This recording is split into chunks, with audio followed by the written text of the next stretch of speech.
होता, लेकिन मृग मरीचिका बताती है कि जल जैसी अनुभूति होती है। भौतिक जगत में ना तो जल है ना सुख है, लेकिन आध्यात्मिक जगत में वास्तविक सुख भी असली जल है। भगवत गीता में 15.5 भगवान ने सुझाव दिया है कि हम निम्नलिखित प्रकार से आध्यात्मिक जगत की प्राप्ति कर सकते हैं। पदम गयन अर्थात सनातन राज्य धाम को वही प्राप्त होता है जो निर्माण निर्माण है। इसका अर्थ क्या हुआ? हम उपाधि के पीछे पड़े रहते हैं। कोई मनुष्य बनना चाहता है, तो कोई प्रभु बनना चाहता है, तो कोई राष्ट्रपति या धनवान या राजा या कुछ और बनना चाहता है। जब तक हम उपाधियों के पीछे शरीर क्योंकि उपाधियां शरीर से संबंधित होती है, लेकिन हम शरीर नहीं है। आध्यात्मिक बंधुत्व का प्रतीक हो सकता है। हम प्रकृति के तीन गुणों से जुड़े हुए हैं। भगवान की भक्ति की सेवा द्वारा हमें इनसे छूटना होगा। यदि हम भगवान की भक्ति की सेवा करके आश्वासन नहीं देते, तो प्रकृति को से प्रभुत्व जताने की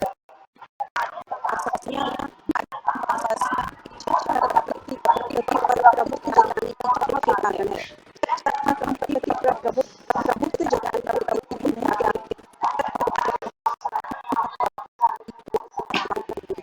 उच्च शाश्वत अविनाशी धाम को वही प्राप्त करता है जो जीवित भौतिक लोगों के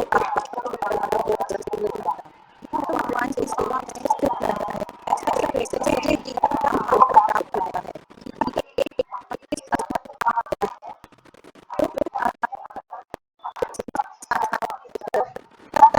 नहीं है। हमारी इंद्रियां इतनी अपूर्ण है कि हम इस बात के साथ शब्दों को भी नहीं देख पाते।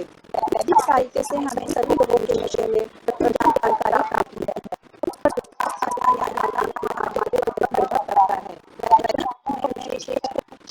भागवतम में सभी धर्मों लोगों का वर्णन है। आकाश से परे आध्यात्मिक जगत है जो अव्यक्त दिखाता है।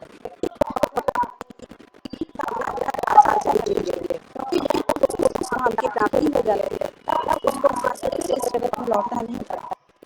प्रश्न किया जा सकता है कि उस भगवत नाम कैसे किया जाता है। हरे कृष्णा माता जी। हरे कृष्णा। धन्यवाद माता जी। बस इतना ही करते हैं पहले अभी, है ना।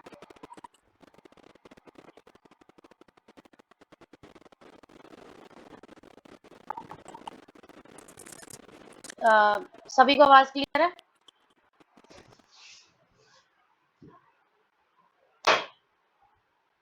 ठीक है, करते हैं। ये वाला तो हम पहले भी पढ़ चुके थे, ये पैराग्राफ, कि ब्रह्मलोक तक जाने के लिए 40,000 वर्ष लगेंगे। तो भगवान के भगवत धाम जाने के लिए कितना समय लगेगा ये हम सोच सकते हैं, क्योंकि ब्रह्मलोक से भी ऊपर भगवान का जो निज धाम है, जो गोलोक वृंदावन धाम है, वो है। और किंतु फिर भी हमें ब्रह्मलोक तक पहुंचने के बाद भी हमें जन्म मृत्यु, बीमारी और बुढ़ापे से कोई नहीं बचा सकता। वहां भी मृत्यु और जन्म होता है, क्योंकि ब्रह्मा जी जब सब पूरी सृष्टि में प्रलय होती है तो ब्रह्मा जी का लोक भी प्रलय में समाहित हो जाता है। इसलिए हम भी वहां पर हम भी जन्म मृत्यु से, बीमारी से और बुढ़ापे से नहीं बच सकते। वहां ये चारों चीजें हैं, पर ये कहाँ नहीं है? भगवान के धाम में, गोलोक वृंदावन धाम में ये चारों चीजें नहीं है। बैकुंठ लोक में ये चारों चीजें नहीं है। वहां पे व्यक्ति हमेशा नवयुवक बना रहता है, ना उसको बीमारी आती है, ना बुढ़ापा आता है, ना उसका जन्म होता है बार बार, ना उसकी मृत्यु होती है। तो हमें भगवान के धाम जाने का, जैसे कि लास्ट में बताया कि एक व्यक्ति को कहाँ जाने का प्रयास करना चाहिए? भगवत धाम। अभी आगे हम पढ़ेंगे कि भगवत धाम कैसे पहुंचा जाए, कैसे जाना चाहिए। अब इसमें बताया गया है कि इससे उपदेश दिया गया है कि किस प्रकार हम इस भौतिक जगत से छोड़कर आध्यात्मिक आकाश में वास्तविक आनंद में जीवन बिता सकते हैं। कैसे कैसे बताया गया? भगवत गीता के 15 अध्याय में भौतिक जगत का जीता जाता चित्रण हुआ है। इसमें बताया गया, उधर्व मूलम अधशाखम अश्वत्थम प्रहुरव्ययम छंदासी यस्य पर्णानि यतस्तम वेद स वेदविता। यहाँ पर भौतिक जगत का वर्णन कैसा हुआ है? उस वृक्ष की तरह हुआ है जिसकी जड़ें ऊपर की ओर है, उधर्व यानी ऊपर की ओर, और शाखाएं कैसी हैं? अधोमुखी यानी नीचे की ओर। जैसे कि कोई पेड़ है और वो किसी तालाब या नदी के पास लगा है। अगर आप उसका प्रतिबिंब, पेड़ का प्रतिबिंब जो अगर आप जल में देखोगे उस तालाब या नदी में, तो आपको वो पेड़ उल्टा दिखाई देगा ना, नीचे की ओर तो उसकी ऊपर वो दिखाई देंगी और शाखाएं ऊपर की ओर दिखाई देंगी। तो ये भौतिक जगत भी ऐसा ही है। हमें लगता है कि ये भौतिक जगत नीचे से ऐसे उत्पन्न हुआ है, नहीं, ये हुआ है ऊपर से उत्पन्न। इसकी जो जड़ें हैं वो ऊपर से आई हैं और जो इसकी शाखाएं हैं वो नीचे हैं। इसकी पत्तियां और टहनियां जो हैं वो सतोगुण है, सतोगुण से इसका पोषण होता है, तीनों गुणों से, है ना। टहनियां, पत्तियां, ये हमारे कर्म है, कर्म फल है, इनमें हम इसी में जकड़े हुए हैं। तो जिसकी और यदि कोई नदी या जलाशय किनारे खड़ा होकर जल में वृक्षों का प्रतिबिंब देखे तो उसे सारे वृक्ष उल्टे दिखेंगे, शाखाएं नीचे की ओर, जड़ें ऊपर की ओर दिखेंगी। इसी प्रकार भौतिक जगत भी आध्यात्मिक आध्यात्मिक जगत का ही प्रतिबिंब है। यह जगत वास्तविकता का प्रतिबिंब छाया मात्र है। मतलब वास्तविक प्रतिबिंब कहाँ है? ऊपर के लोकों में। हमें ये केवल यहाँ पर इसका प्रतिबिंब दिखाई देता है। जैसा आध्यात्मिक जगत है, जैसी जैसी विविधताएं यहाँ हम देखने को मिलती है, उससे कहीं एडवांस विविधताएं हमें ऊपर के लोकों में देखने को मिलती है। जैसे कि हम देख सकते हैं यहाँ पर हम कैसे उड़ते हैं, प्लेन से उड़ सकते हैं ना प्लेन में, पर उसके लिए भी हमें एक निर्धारित जगह दे दी जाती है कि इस इतने एरिया में आपको प्लेन उड़ाना है, इससे अदरवाइज आप अलग एरिया में जाएंगे तो वो गलत माना जाएगा, है ना। वायु में भी रिस्ट्रिक्शंस है हमारे लिए, बट देवी देवताओं को विमान उनकी इच्छा के अनुसार जहां भी जहां तहां उड़ सकता है, उनको कोई रिस्ट्रिक्शंस नहीं है ना। उनकी मन की गति के हिसाब से, उनके मन की इच्छा के अनुसार वो जहां भी जा सकता है, पर हम अपनी मन की इच्छा से नहीं उड़ा सकते, और हमें तो उड़ाना ही नहीं आता। वहां तो देवी देवता सारे जितने भी देवी देवता हैं, सबके अलग अलग वाहन है।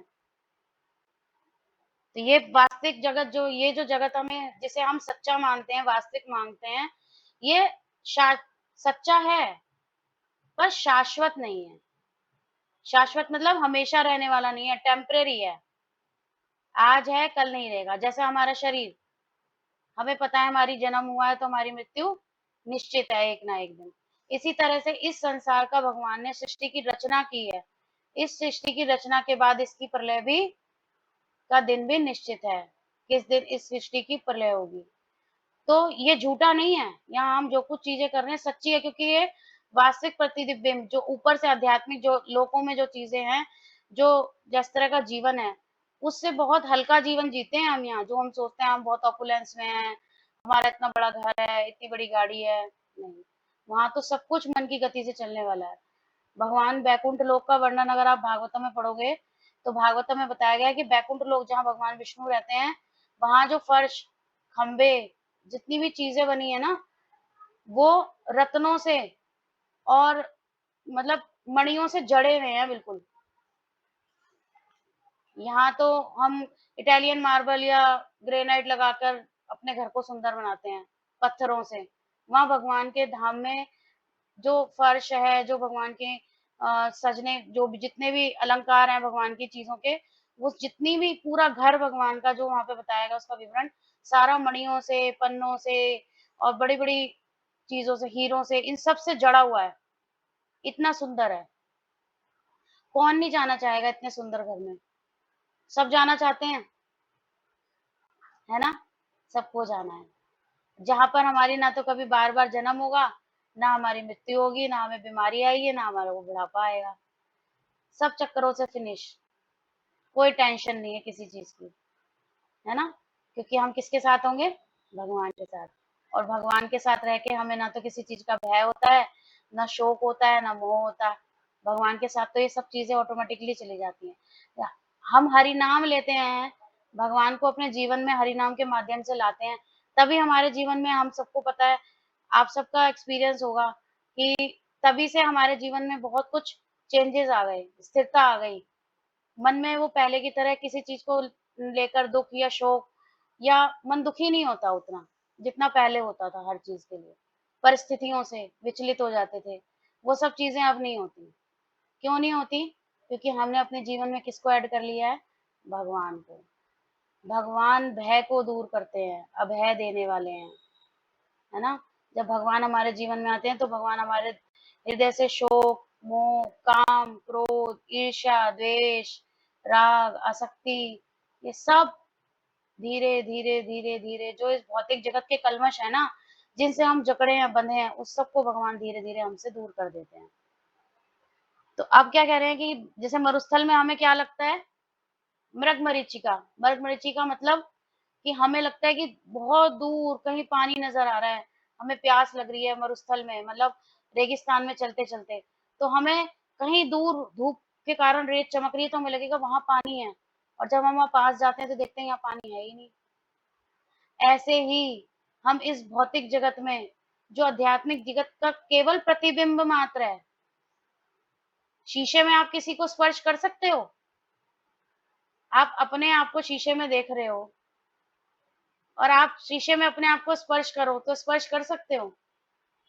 नहीं कर सकते ना, क्योंकि वो हमारा केवल प्रतिबिंब मात्र है। हम उसको स्पर्श करके अनुभव नहीं कर सकते, हम उसको महसूस नहीं कर सकते। इसी तरह से ये भौतिक जगत भी है तो आध्यात्मिक जगत का प्रतिबिंब, पर ये इसको हम आध्यात्मिक जगत को उसमें स्पर्श करके हम महसूस नहीं कर सकते कि यहाँ में और वहां में क्या फर्क है। वो तो जब हम भगवान के भगवत धाम जाएंगे, ऐसे भगवान की भक्ति करेंगे, तब हम उसको समझ पाएंगे, अदरवाइज नहीं समझ पाएंगे।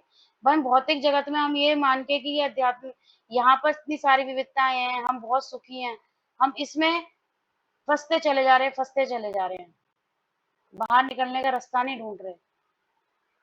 ये ऐसा है कि मरुस्थल में, रेगिस्तान में रेत चमक रही है और हमने सोचा पानी है, और वहां जाके पता क्या लगा, पानी नहीं है। हम हर पल हर क्षण इस भौतिक जगत में, अब मुझे सुख मिलेगा, अब मुझे सुख मिलेगा, मैं बड़ा मकान बना लूंगा तो मुझे सुख मिल जाएगा, मैं बड़ा घर बना लूंगा तो मुझे बड़ा सुख मिल जाएगा, मैं बड़ी गाड़ी ले लूंगा, मेरे बच्चों की नौकरी लग जाएगी, बच्चे सेटल्ड हो जाएंगे, मैं अपना तो मेरे को सुख मिल जाएगा, मेरे बच्चों की शादी हो जाएगी तो मुझे सुख मिल जाएगा। हम हर पल हर क्षण हर चीज में सुख ढूंढ रहे हैं। क्या वास्तव में हमें ये सब चीजें मिलने के बाद भी, बहुत से भक्त ऐसे भी बैठे हैं जिनके पास सब कुछ है, घर भी है, गाड़ी भी है, बच्चे भी हैं, बच्चों की शादी भी हो गई, बच्चे सेटल्ड भी हो गए, बच्चों के बच्चे भी हो गए, क्या फिर भी हम सुखी हैं? क्या हमें कोई कष्ट नहीं है? है, फिर भी है। क्यों कष्ट है?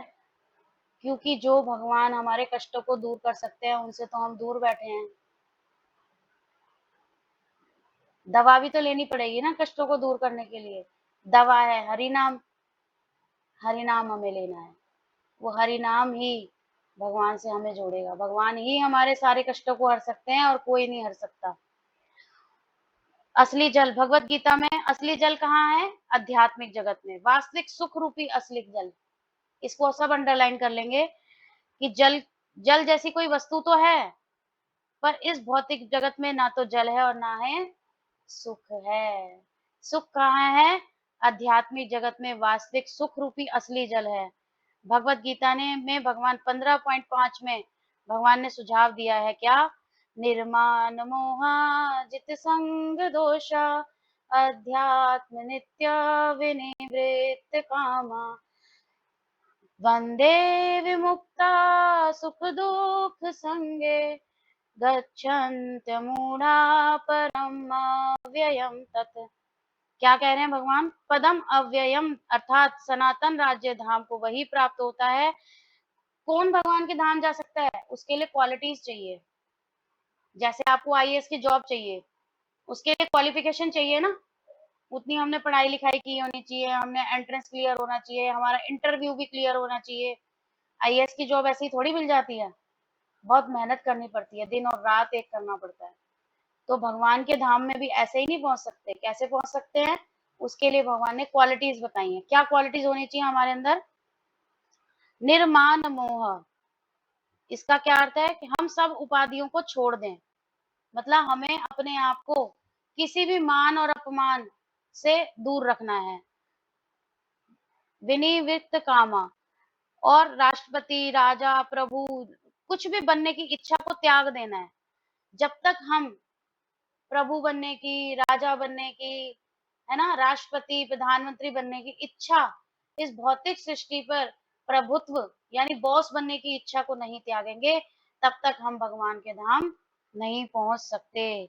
भगवान के धाम हम कैसे जा सकते हैं? पहले हमें इन तीन गुणों से, सतोगुण, रजोगुण और तमोगुण से ऊपर उठना होगा, क्योंकि ये तीनों हमें बांधते हैं, एक सोने की चेन से, एक चांदी की चेन से, और एक लोहे की चेन से।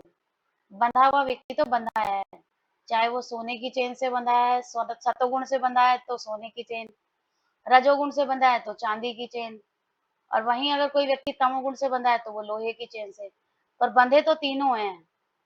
फर्क कितना है? एक सोने की चेन से बंधा है, एक चांदी की चेन से, एक लोहे की चेन से। फर्क है तीनों के बंधे होने में कुछ? सोना, चांदी या लोहा, कोई उसे कम कस के बांध रखा है क्या किसी ने? नहीं। तीनों ही बंधन का कारण है। सतोगुण में भी हम बंधे हैं। कैसे बंधे हैं? सुख से बंधे रहते हैं। सतोगुण में हमें सुख ज्यादा मिलता है, हमें ओपुलेंस ज्यादा होता है ना? तो हम सुख से बन जाते हैं। रजोगुण में हम इच्छाओं से बंध जाते हैं। तमोगुण में हम आलस से, निद्रा से, प्रमाद से बंध जाते हैं, क्रोध से बंध जाते हैं, है ना? अज्ञानता से बंध जाते हैं, क्योंकि हमें ज्ञान नहीं होता, हम अज्ञानता में जकड़े रहते हैं। ठीक है? लेकिन हम शरीर नहीं, इसकी अनुभूति होना ही आत्म साक्षात्कार की प्रथम अवस्था है। कि ये पता होना कि मैं शरीर नहीं, मैं आत्मा हूँ। ये शरीर तो मर जाएगा और आत्मा कभी नहीं मरती। आत्मा क्या है? भगवान का नित्य दास। ये बात जान लेना पहली स्टेज है। आत्म साक्षात्कार, अपना साक्षात्कार करना। वास्तव में मैं कौन हूँ? हु एम आई? कौन है हम? हु एम आई? बताइए एक एक करके। भगवान हम एक आत्मा है। हाँ, ठीक है। शरीर नहीं है, आत्मा है। और आत्मा का स्वरूप क्या है? ठीक है, मैं आत्मा हूँ। शाश्वत रहती है, कभी मरती नहीं है, ठीक है। नित्य रहती है, स्वरूप, स्वरूप क्या नश्वर है? है। भगवान का नित्य दास होना हमेशा। हाँ, भगवान का नित्य दास होना। बस केवल इतना जानना ही पहली सीढ़ी हमने पार कर ली। आत्मा अजर है, अमर है, अविनाशी। ये तो आत्मा के गुण है। मैंने पूछा आत्मा का स्वरूप, आत्मा का वास्तविक स्वरूप क्या है? वास्तविक स्वरूप ये शरीर नहीं है। वास्तविक स्वरूप क्या है? भगवान का नित्य दास। कि मैं हमेशा से भगवान का दास हूँ, और ये शरीर मुझे भगवान की सेवा के लिए नहीं दिया गया है। किसान बोले मुझे खेत करने, खेती करनी है, खेती करनी है, उसके पास भूमि का टुकड़ा ना हो, तो क्या वो खेती कर लेगा? नहीं कर सकेगा ना। हम कहेंगे हमें भगवान की सेवा करनी है, सेवा करनी है, सेवा करनी है, शरीर ना हो हमारे पास, तो क्या हम कर पाएंगे? नहीं। तो भगवान ने हमें ये मनुष्य शरीर जो दिया है, भगवान की सेवा के लिए दिया है। आत्मा इसमें बैठा है, शरीर के माध्यम से वो सेवा कर सकता है। उसको भी एक माध्यम चाहिए। सपोज आपको सब्जी काटनी है, तो सब्जी कोई उंगलियों से तो कटेगी नहीं, उसके लिए आपको चाकू की जरूरत पड़ेगी ना। इसी तरह से भगवान की सेवा के लिए हमें शरीर चाहिए, शरीर की आवश्यकता पड़ती है हमें भगवान की सेवा के लिए। आत्मा भगवान का नित्य दास है। सेवा साधन करने का मतलब भगवान की सेवा करने का केवल एक साधन है, उसे भगवान की सेवा में हमें लगाना चाहिए, बस इतना बताया गया है। किंतु भगवत भक्ति सेवा द्वारा हमें इनसे छूटना होगा। यदि हम भक्ति में सेवा के प्रति आसक्त नहीं होते तो प्रकृति के 3 गुणों से छूट पाना दुष्कर है। क्या बता रहे हैं? कि हम भगवान की सेवा नहीं करेंगे, भक्ति में सेवा में के प्रति हमारा इच्छा नहीं होगी, है ना, तीव्र इच्छा नहीं होगी, तो हम इन सतोगुण, रजोगुण, तमोगुण से नहीं छूट सकते। क्योंकि ये सतोगुण, तमोगुण और रजोगुण जो है भगवान की अध्यक्षता में, प्रकृति के अध्यक्षता में कार्य करते हैं। और प्रकृति किसकी अध्यक्षता में कार्य करती है? भगवान की अध्यक्षता में, है ना? तीनों आपस में बंधे हैं एक दूसरे से। तो जब तक हम भगवान का संग नहीं करेंगे, तब तक हम इन तीनों गुणों से ऊपर नहीं उठ सकते। उपाधियां तथा आसक्तियां हमारी काम वासना तथा इच्छा अर्थात प्रकृति पर प्रभुत्व जताने की ये चाह के कारण है। जब तक हम प्रकृति पर प्रभुत्व जताने की प्रवृत्ति को नहीं त्यागते, तब तक भगवान के धाम, सनातन धाम वापस जाने की कोई संभावना नहीं है। इस नित्य अविनाशी धाम में को वही प्राप्त होता है जो झूठे भौतिक भोगों के आकर्षण द्वारा मोहग्रस्त नहीं होता। जो भगवान की सेवा में स्थित रहता है, ऐसा व्यक्ति सहज ही परम धाम को प्राप्त होता है। मतलब ये बताया गया है कि भगवान की भक्ति करने से ही हम भगवान को प्राप्त कर सकते हैं, भगवान के धाम जा सकते हैं। अगर हम जब तक भौतिक चीजों के पीछे, भौतिक भोगों, भोग मतलब खाना, पीना, सोना, घूमना, इंजॉय करना, जब तक हम इनके पीछे भागते रहेंगे भगवान को नहीं प्राप्त कर सकते। दोनों हाथों में लड्डू रख के नहीं चल सकते, दोनों नाव में पैर रख के नहीं चल सकते। एक तरफ हमारी इच्छा है भौतिक प्रगति करना, एक तरफ हम इच्छा कर रहे हैं कि हम भगवान की ओर भी अग्रसर हो जाएं, तो दोनों नाव में पैर रख के नहीं चल सकते। एक नाव को तो छोड़ना होगा, दोनों पैर एक ही जगह रखने होंगे। दो नाव में पैर रख के संभव है सफर करना? नहीं। भगवान की भक्ति करते करते अगर हम सोचें कि हमें बड़ी गाड़ी, बड़ा घर, हमारे बच्चे, ये वो सब चीजें सेट हो जाए, भगवान पे छोड़ दो, आश्रित हो जाओ भगवान पे। जैसे कृष्णा रखेंगे वैसे रह लेंगे, जो कृष्णा ने सोच रखा होगा वही। इस तरह की धारणा, हरी इच्छा, जो मिल जाए, जो ना मिले तो भगवान की कृपा है, मुझे तो इससे भी कम मिलना चाहिए था। एक भक्त क्या सोचता है कि मुझे कष्ट मिल रहा है, कष्ट आया किसी भक्त के जीवन में तो क्या सोचता है भक्त, ये तो भगवान की कृपा है कि मुझे थोड़े ही कष्ट मिल रहे हैं, क्या पता मैंने कितने पाप किए, मुझे कितने कष्ट मिलने होते जो भगवान ने थोड़े में ही टाल दिए। एक भक्त ये सोचता है, इसलिए उसे कभी दुख का अनुभव नहीं होता। एक भक्त दुख में विचलित इसीलिए नहीं होता, उसको पता है कि दुख आया है तो इसके पीछे पीछे सुख आने वाला है। दुख ये बताता है कि मैं आ गया, अब मेरा बड़ा भाई सुख मेरे साथ साथ आ रहा है पीछे पीछे, तो भक्त संतुष्ट रहता है। दुख आया है, ये भी निकल जाएगा, सुख आ जाएगा। और सुख में वो क्या करता है, फिर भगवान का भजन और तेज, दुख में और तेज करता है, सुख में और बढ़ा लेता है। कहता है अब सुख आया, अब दुख आने वाला है, तैयार कर लो अपने आप को दुख आने से पहले। दोनों परिस्थितियों में वो विचलित नहीं होता, सुख आने से खुश नहीं होता, दुख आने से दुखी नहीं होता। ये भक्त का जीवन है। और जो अभक्त होता है वो दुख में, हाय राम मैं मर गया, मेरे साथ ये हो गया, रो रहा है, सबको बता रहा है फोन कर करके, इतना विचलित हो रहा है, परेशान हो रहा है। और जब सुख आता है तो सब रिश्तेदारों को, उनको सबको भूल जाता है जिनको दुख में याद कर रहा था, फिर अपनी माया में मग्न हो जाता है ना। पर अभक्त ऐसा नहीं करता, अभक्त दुख में भी सुखी रहता है और सुख में भी सुख का अनुभव करता है कि भगवान आपकी कृपा है, मैं इस सुख का पात्र नहीं था पर आपने मेरे जीवन में सुख दिया, thank you Krishna, thank you so much. भगवान को थैंक यू बोलता है। ठीक है, गीता में अन्यत्र भगवान के परम धाम को प्राप्त होता है। अव्यक्तो, भगवान के धाम के बारे में बताया गया है, अव्यक्तो अक्षरः इत्ययुक्तस्तमाहु परमां गतिम यम प्राप्य न निर्वर्तन्ते तत धाम परमं मम। अव्यक्त का अर्थ है अप्रकट, अप्रकट यानी जो हमें दिखाई नहीं दे रहा। भगवान का धाम तो है पर हमें दिखाई नहीं दे रहा। जैसे भगवान महाभारत के युद्ध में थे,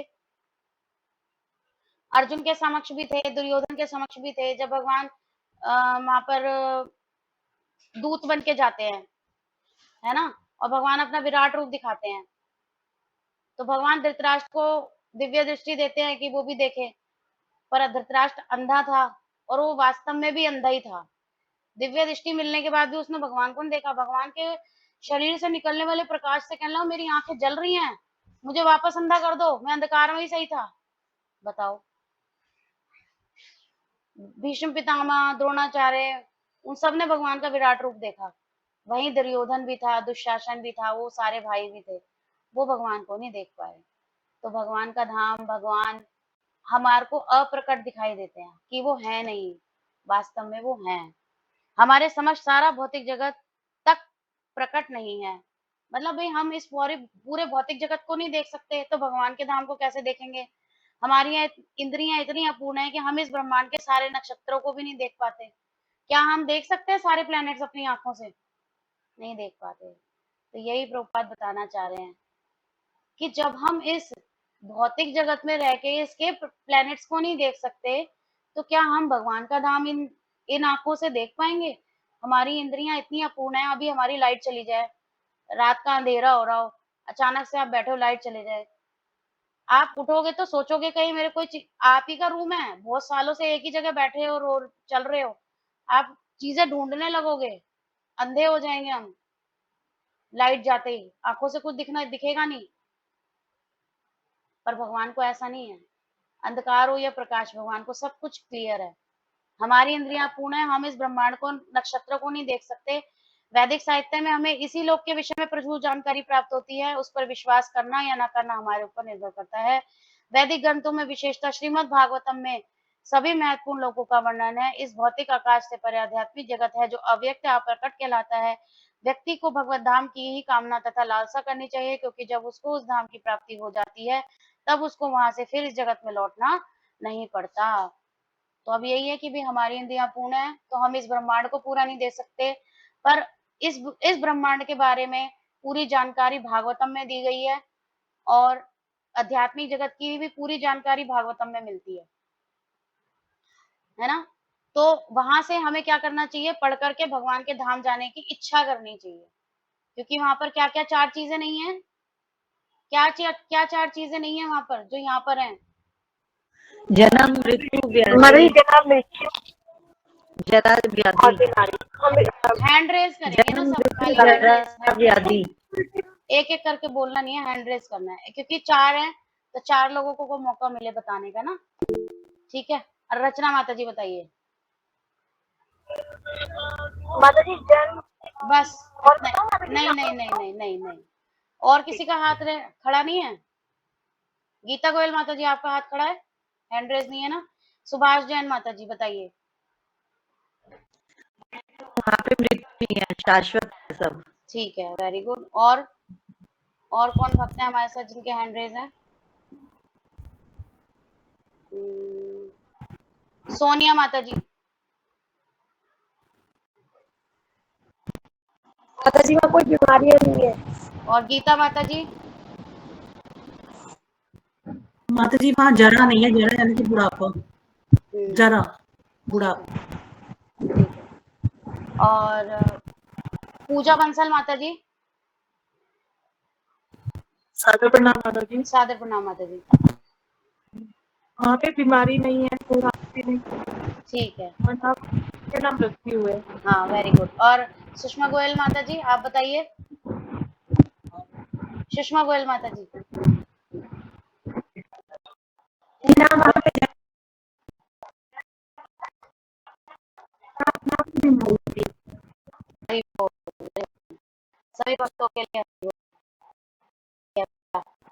ठीक है, अब आगे आगे हम पढ़ते हैं। गीता माता जी आप रीड करिए।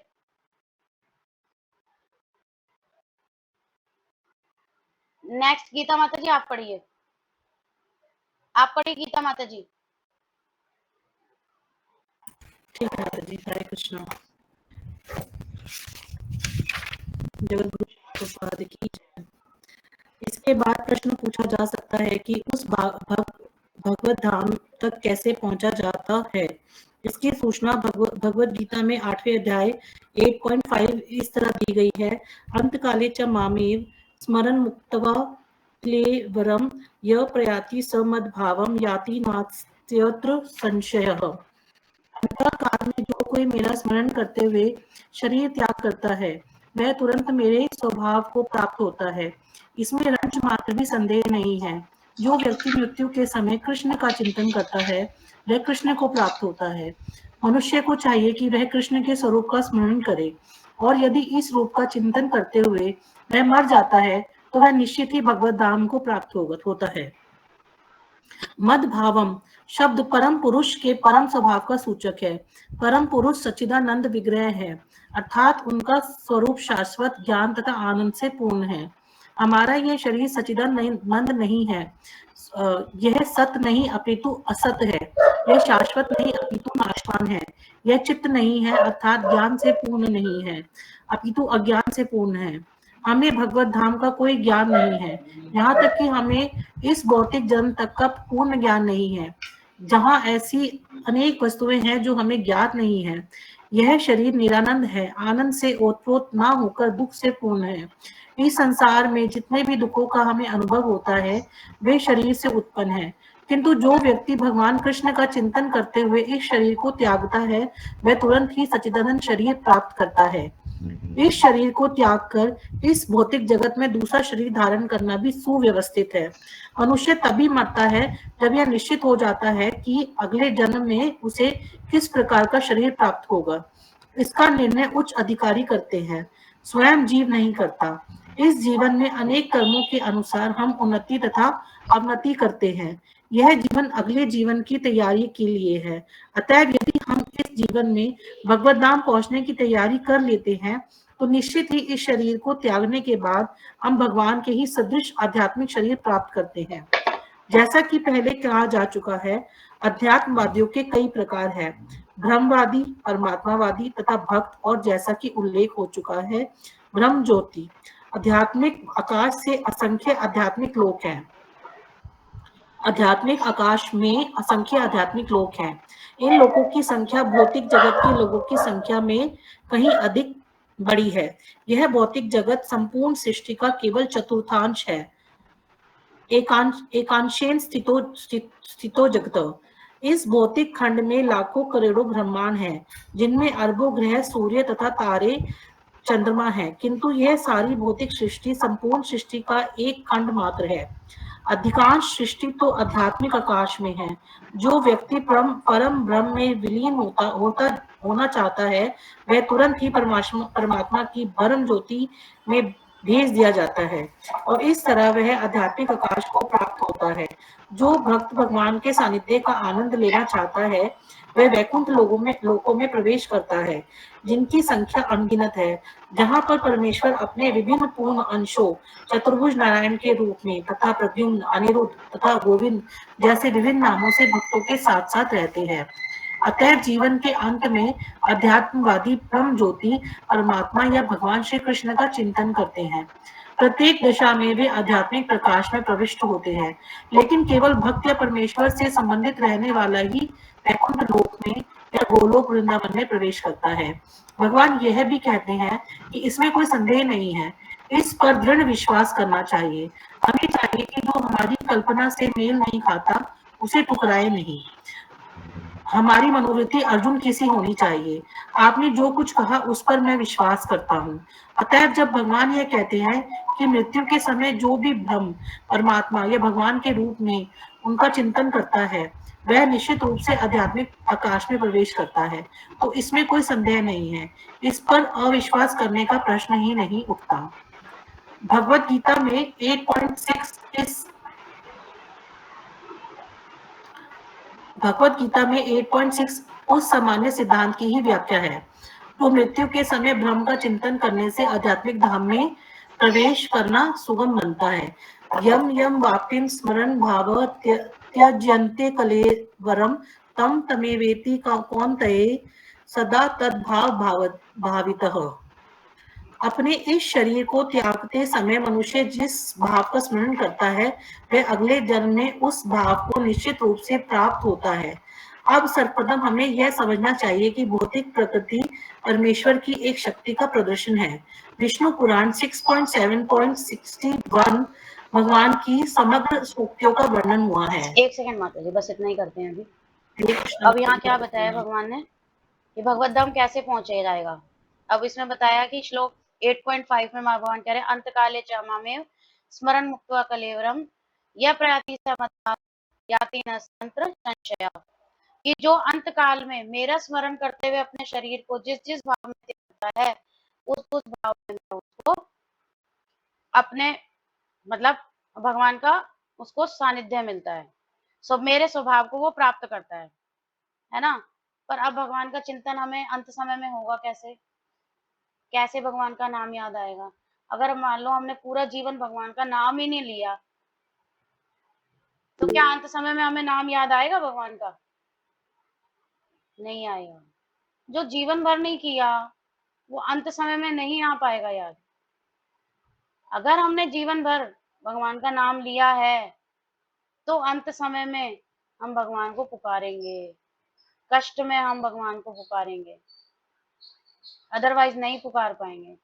जीवन भर कोई व्यक्ति सारी जिंदगी बस कमाने में, पैसा जोड़ने में, और इसी में उसकी चेतना रही मेरे बच्चे सेटल हो जाए, विदेश चले जाए, वहां सेट हो जाए, ये हो जाए, वो हो जाए, इन्हीं कामों में लगा रहा, उलझा रहा।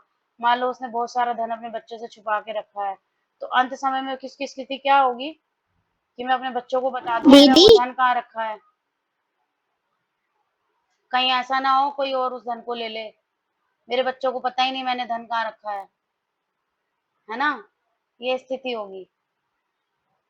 तो किसी चीज से कोई आसक्ति मत रखो, अपने जीते जी जो है अपने बच्चों को दे के फ्री हो जाओ, जो अंत समय में केवल आपको भगवान का स्मरण रहे। ये ना याद रहे कि मेरे वो सामान वहां रखा है, अपने बच्चों को बता दूं मेरे मरने के बाद तुम वहां से ये सामान निकाल लेना, वो निकाल लेना, मैंने पैसा वहां रख रखा है, उसको मैंने दे रखा है, उधार दे रखा है, उससे पैसा ले लेना।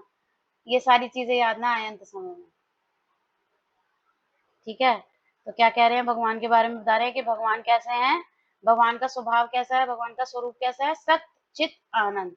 सत माने शाश्वत, भगवान तो हमेशा से थे, हैं और रहेंगे, सृष्टि से पहले भी थे, सृष्टि के समय भी हैं और सृष्टि के बाद भी भगवान रहते हैं। पर हम जीवात्मा, हम शाश्वत नहीं है। भगवान सत यानी शाश्वत है, हम असत हैं, हम शाश्वत नहीं है, हम हमेशा नहीं रहने वाले। हमारे जन्म हुआ तो हमारी मृत्यु निश्चित है, हमारी मैन्युफैक्चरिंग डेट है तो हमारी एक्सपायरी डेट भी लिख चुकी है पहले से, है ना? पहला भगवान का स्वभाव बता रहे हैं, सत चित आनंद। चित माने ज्ञान में, हमारे अंदर ज्ञान है, भौतिक ज्ञान तो कूट कूट के भरा है, आध्यात्मिक ज्ञान के प्रति हम अनभिज्ञ हैं, हम अज्ञानी हैं, अज्ञानता में भरे हैं, भगवान से बिल्कुल उल्टे हैं, भगवान के जीव हैं, भगवान का अंश हैं। पर आप देखो ना हम सत हैं, ना हम शाश्वत हैं, न चित, ना हम ज्ञान में हैं, अज्ञानता में रहते हैं, है ना? आनंद, क्या हमारे अंदर आनंद है? हर पल रहने वाला नहीं है, हम आनंद की खोज करते हैं, विदेशों के ट्रिप लगाते हैं, है ना? गर्मियों में हिल स्टेशन पे घूम के आते हैं, आनंद की तो खोज कर रहे हैं, हर चीज में आनंद ढूंढ रहे हैं। भगवान तो रस आनंद के विग्रह हैं, भगवान उस आनंद रस के विग्रह हैं, उस आनंद के रस से ही भगवान बने हैं। अब बताओ जिसके पास इतना आनंद है, जब हम उसके साथ जाएंगे तो हम भी आनंदित हो जाएंगे, हम उनका संग करेंगे तो हम भी आनंदित हो जाएंगे। सपोज हम बहुत सारे व्यक्ति, हम एक साथ लोग बैठे हैं, है ना? किसी का नेचर बहुत मतलब हंसमुख होता है स्वभाव, और किसी का बहुत रोने वाला। अब जब हम सारे लोग एक साथ बैठे हैं, जो हंसमुख व्यक्ति है वो तो सबको हंसाएगा, तो उसमें जो व्यक्ति हमेशा मुंह लटका के बैठा रहता है, बस अपने दुखों में ही जीता रहता है, उसको अपने दुख के अलावा कुछ नहीं दिखाई देता, जब वो हम सबके साथ बैठेगा और वो हंसमुख व्यक्ति सबको हंसाएगा, तो उसको भी आनंद आएगा, वो भी हंसेगा, वो अपना दुख भूल जाएगा। तो भगवान भी आनंद के आगार हैं। जब हम भगवान का संग करेंगे तो ऑटोमेटिकली हमारे जीवन में आनंद आ जाएगा। हम आनंद में नहीं है, हम कैसे हैं? निरानंद, जिसमें आनंद नहीं है वो आनंद की खोज कर रहा है, भौतिक सुखों में आनंद ढूंढ रहा है, बड़े घर में आनंद ढूंढ रहा है, बड़ी गाड़ी में आनंद ढूंढ रहा है, पोस्ट पावर पोजीशन, बड़े बिजनेस में, बड़ी नौकरी में आनंद ढूंढ रहा है ना? वो इन चीजों में आनंद ढूंढ रहा है, बाहर घूम के आ जाएं, बहुत सारा पैसा खर्चा करके उसमें आनंद ढूंढ रहा है, नहीं मिल रहा आनंद, परमानेंट आनंद नहीं मिल रहा, वो कुछ पल का आनंद मिलता है, वो भी इतना पैसा खर्चा करके। और जैसे ही अपने से किसी और के पास अपने से बड़ी गाड़ी देख ली, वो आनंद छूमंतर उसी समय गायब हो जाता है। और हम ना अपने सुख से, हम अपने दुख से दुखी नहीं है, भौतिक संसार में लोग दूसरे के सुख को देख के सुखी हैं। इसके पीछे एक स्टोरी भी है। एक ना व्यक्ति होता है, वो एक साधु बाबा जी के पास जाता है, तो उसका जो पड़ोसी होता है ना, वो अपने पड़ोसी से बहुत ईर्ष्या करता है। तो अब ऐसे ही वो साधु बाबा जी के पास जाता है, बड़ा दुखी होता है, उसके पास कुछ नहीं होता, परेशान होता है। तो कहता है बाबा जी मैं ना आपसे कुछ मांगना चाहता हूँ। उन्होंने कहा क्या? मैं ये मांगना चाहता हूँ कि ना जो मेरे पास है ना, मेरे पड़ोसी को उससे दुगना मिले। मैं उसके जीवन में कष्ट ही कष्ट है, दुखी दुख है, तो फिर मेरे को इतने दुख मिल रहे हैं, इसको दुगने मिले। वो इस भाव से जाता है। अब समय उसका अच्छा आने लगता है, उसके पास एक मकान, दो मकान होते हैं, पड़ोसी के पास चार हो जाते हैं। उसको वो एक गाड़ी लाता है, पड़ोसी दो ले आता है। वो फिर पड़ोसी 2 ले आता है, तो वो फिर ये दूसरी ले आता है, तो पड़ोसी के पास 4 आ जाती हैं। तो कह रहा हो क्या रहा है, मैं तो गलत वरदान मांग लिया, इसको तो सबको डबल मिले जा रहा है। अब वो बाबा जी के पास जाके क्या कहता है, भगवान से प्रार्थना करता है पहले तो कि भाई मेरे पास जो है इससे दुगना इसको मिले। अब वो दुख तो मिले नहीं, उसे तो सुख ही सुख मिले जा रहा है। अब उसने क्या किया भगवान से, भगवान मेरी एक आंख फूट जाए। अब उसकी एक फूटी, पड़ोसी की 2 फूट गई। तो उसे अपनी एक फूटने का दुख नहीं था, पड़ोसी की 2 फूट गई, इसलिए उसे सुखी था। ये हमारी भौतिक सृष्टि में रह के ना हमारी ये मेंटेलिटी हो जाती है कि हम अपने दुख से दुखी नहीं है, हम दूसरे के सुख से दुखी हैं। तो ये पड़ोसी की 2 फूट गई, मैं उससे सुखी हूँ, मेरी एक फूटी तो कोई बात नहीं फूटी, पर उसकी दोनों फूट गई। मैं तो यही चाह रहा था और हो गया। और यही है, ये भौतिक सुख है। हम आनंद ढूंढते हैं, पर आनंद हमारे अंदर है नहीं। हम खोजते हैं आनंद, पर भगवान तो उस आनंद से बने हैं, है ना? तो कैसे हम सच्चित आनंद हैं? हम नहीं है। हम बनेंगे जब हम भगवान के भगवत धाम जाएंगे, हम ऐसे ही स्वरूप को प्राप्त कर लेंगे, सच्चित आनंद। ज्ञान भी होगा, हमेशा रहेंगे, शाश्वत बने रहेंगे भगवान के साथ, है ना? और आनंद में भी रहेंगे, तो हमारा स्वरूप भी सच्चित आनंद हो जाएगा, भगवान जैसा स्वरूप। वह तुरंत ही सच्चिदानंद शरीर, जैसे इसमें भगवान ने बताया ना, इस संसार में जितने भी दुखों को हम अनुभव होता है वे शरीर से उत्पन्न होते हैं, किंतु जो व्यक्ति भगवान कृष्ण का चिंतन करते हुए शरीर को त्यागता है वह तुरंत ही सच्चिदानंद शरीर प्राप्त कर लेता है। हमें सारे दुख इस शरीर से ही तो अनुभव होते हैं, आत्मा थोड़ी अनुभव करती किसी दुख को, शरीर तो अनुभव करता है। शरीर रोता है, शरीर कोई कष्ट होता है, शरीर से तो अनुभव करते हैं हम सारे दुख। भगवान कह रहे हैं जब कोई व्यक्ति मेरा चिंतन करते हुए शरीर को त्यागता है तो वो मेरे धाम को और मेरे स्वरूप सच्चिदानंद स्वरूप को प्राप्त कर लेता है। हमें इस शरीर को त्याग कर इस जगत से दूसरा शरीर धारण करना भी सुव्यवस्थित है।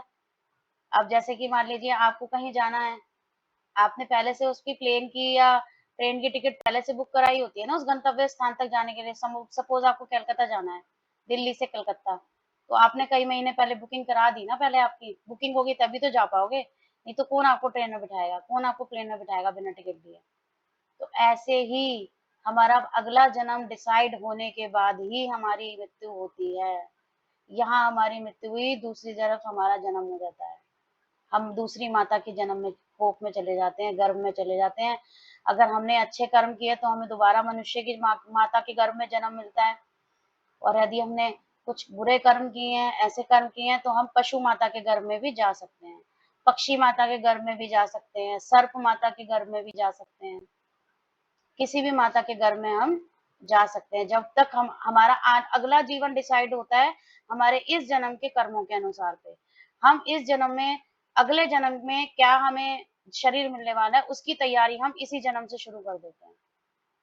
अगर हम भगवान की भक्ति करेंगे तो हम भगवान के धाम जाएंगे, अगर हम भगवान की भक्ति नहीं करेंगे, कर्म अच्छे नहीं करेंगे, है ना, तो हमें पशु योनियों में भी जाना पड़ सकता है, हमें अगले जन्म में पशु माता के गर्भ में भी जन्म मिल सकता है। ठीक है, यहाँ पर भगवान ने यही बताया आध्यात्मिक शरीर। अतएव यदि हम इस जीवन में भगवत धाम पहुंचने की तैयारी कर लेते हैं तो इस शरीर को त्यागने के बाद हम भगवान के सदृश आध्यात्मिक शरीर ही प्राप्त करेंगे। अगर हम भगवान की भक्ति करेंगे तो हम भगवान के धाम भी जा सकते हैं अगले जन्म में। अगला जन्म हमारा होगा नहीं, अगला जन्म हमें कहाँ मिलेगा, भगवान के धाम में, भगवान जैसा शरीर प्राप्त करेंगे हम। जैसे कि पहले कहा जा चुका है, अध्यात्मवादियों की 3 श्रेणियां हैं, ब्रह्मवादी, परमात्मावादी और भक्त। अब जो भगवान के ब्रह्म यानी प्रकाश को पूजता है, भगवान के शरीर से बहुत तेज प्रकाश निकलता है ना, तो उसी प्रकाश से ही सारा भगवान का गोलोक वृंदावन प्रकाशित होता है। भगवान के प्रकाश से ही सारा जगत प्रकाश वहां से प्रकाशित होता है। इवन सूर्य का प्रकाश भी भगवान से ही आता है। सूर्य के प्रकाश जो है, इतना तेज प्रकाश जिसको हम देख नहीं पाते, वो भी भगवान के शरीर से निकलने वाला ही प्रकाश सूर्य को प्राप्त होता है। सूर्य को प्रकाश भी भगवान के शरीर से ही निकलने वाले प्रकाश से प्राप्त होता है। तो कोई तो भगवान के प्रकाश को में ध्यान करता है, कोई भगवान के परमात्मा स्वरूप में कि भगवान सभी जीवात्माओं में है, कोई भगवान के साकार रूप का ध्यान करता है। तो भगवान कह रहे जिस जिस रूप में वो मेरे को प्राप्त मेरी पूजा करता है, उतने उतने रूप में मैं उसको देता हूँ। जो भगवान के प्रकाश में का ध्यान करता है, भगवान मरने के बाद वो भगवान के प्रकाश में विलीन हो जाता है। जो भगवान के परमात्मा स्वरूप को मानता है, वो भगवान की ज्योति में विलीन हो जाता है, मतलब आत्माओं में विलीन हो जाता है। वो आत्मा का स्तर मानता है ना, भगवान की आत्मा में उसकी आत्मा जाके मिल जाती है। जो व्यक्ति भगवान के साकार रूप का ध्यान करता है, वो बैकुंठ लोक में विष्णु भगवान के साथ रहता है, गोलोक वृंदावन धाम में भगवान कृष्ण के साथ रहता है। इस तरह से उसको अगला जन्म भगवान के धाम में मिलता है। अब हमारी मनोवृत्ति कैसी होनी चाहिए? अर्जुन की सी होनी चाहिए। आपने जो कुछ कहा उस पर हमें विश्वास होना चाहिए। हमें भगवान की वाणी पे किंतु परंतु संशय नहीं करना। क्या आगे भगवान क्या बताएंगे? संशय आत्मा विनश्यति। जो व्यक्ति भगवान की भगवत गीता की वाणी पे संशय करता है, किंतु परंतु लगाता है, उस आत्मा का संशय आत्मा विनश्यति, उसका विनाश होता है। सपोज एक बच्चा है, पैदा हुआ है, उस बच्चे को उसकी माँ बताती है ना ये आपके पिता हैं, बताती है ना, माता ही तो पहली गुरु होती है ना बच्चे की। बच्चा जैसे जैसे बड़ा होता है तो कहती है बेटा ये पापा है, मैं मम्मी हूँ। माँ तो बताती है उसको, माँ बताती है। और बच्चा वो संदेह करे कि ये मेरे पापा कैसे हो सकते हैं, मेरी तो शक्ल मेरे पापा से नहीं मिलती, तो क्या वो बच्चा कभी जीवन भर सुखी रह पाएगा? नहीं।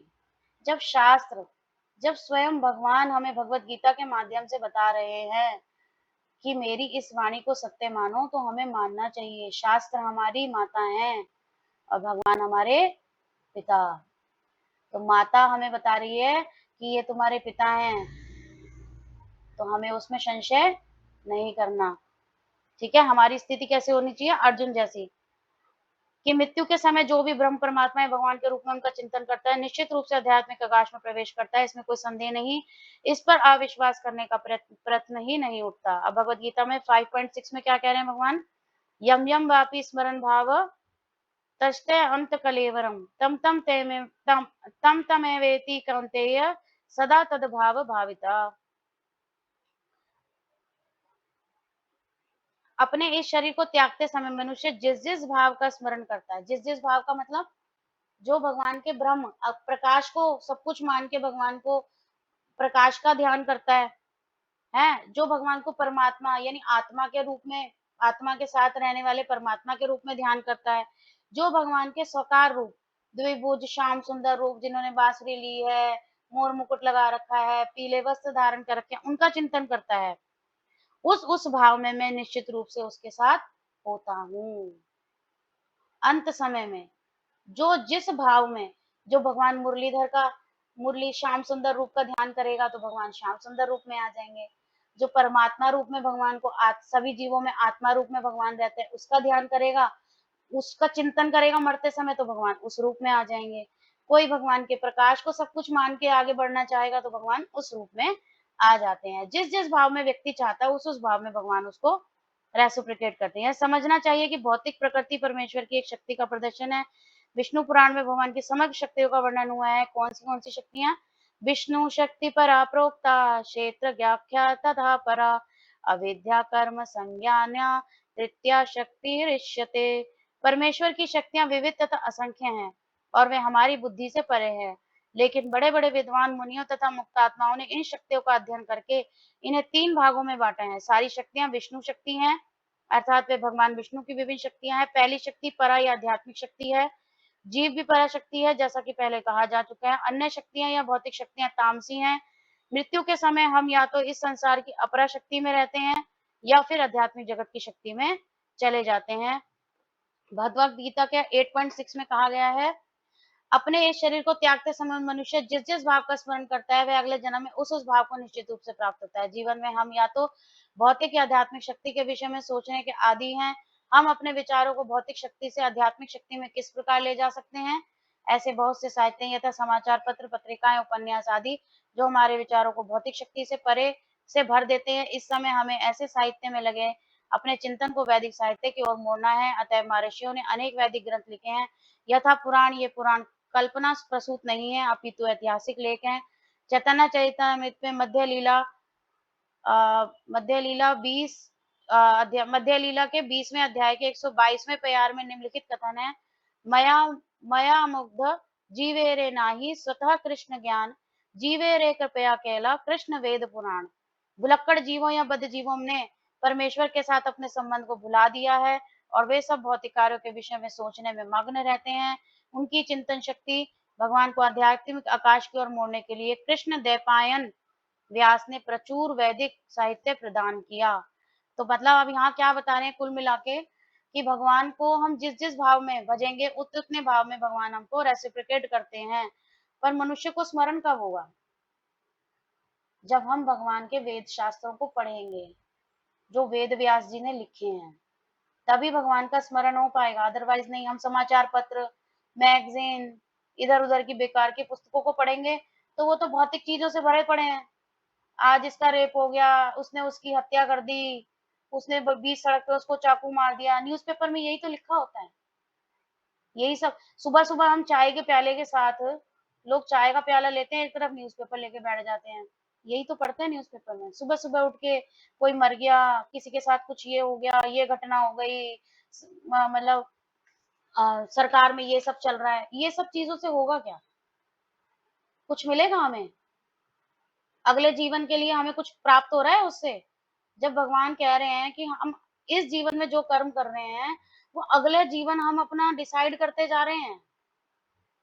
इस जीवन में हम जैसे जैसे कर्म कर रहे हैं, भगवान की भक्ति नहीं कर रहे, भगवान से नहीं जुड़ रहे, तो हम अपना अगला जीवन खतरे में डाल रहे हैं। तो भगवान से जुड़ने का माध्यम बता रहे हैं। वो क्या बता रहे हैं कि इतने सारे वेद शास्त्र लिखे गए हैं, उनको पढ़ो।